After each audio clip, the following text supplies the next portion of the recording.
We expect some growth in the out years as customers upgrade their phones to be able to use the latest services, as well as new form factor, a foldable phone, driving a consumer-driven upgrade cycle, Arcuri and Shah wrote.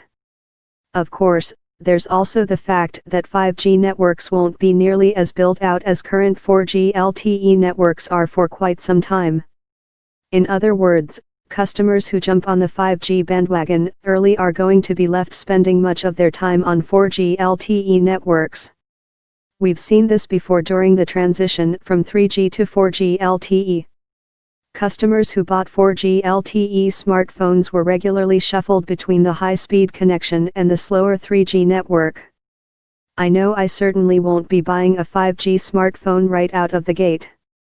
And while 2021 might seem far off, it's unlikely that carriers will be able to blanket the entire country with 5G connectivity in the same way current 4G LTE networks exist in that time.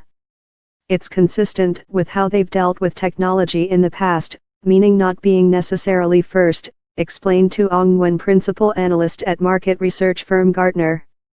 They weren't first in terms of display technology, they weren't first in wireless charging, to name two technology advancements where they weren't trying to be the leaders. So coming out with a 5G iPhone when the network is already up and running, could be a benefit to the company. It's better for them rather than rushing out the gate and not being able to deliver on the experience, or at least the top-notch experience that the industry and customers know them for, Nguyen said. More from Dan, email Daniel Howley at Dowley @ follow him on Twitter at Daniel Howley. Follow News Pulse Finance on Facebook, Twitter, Instagram.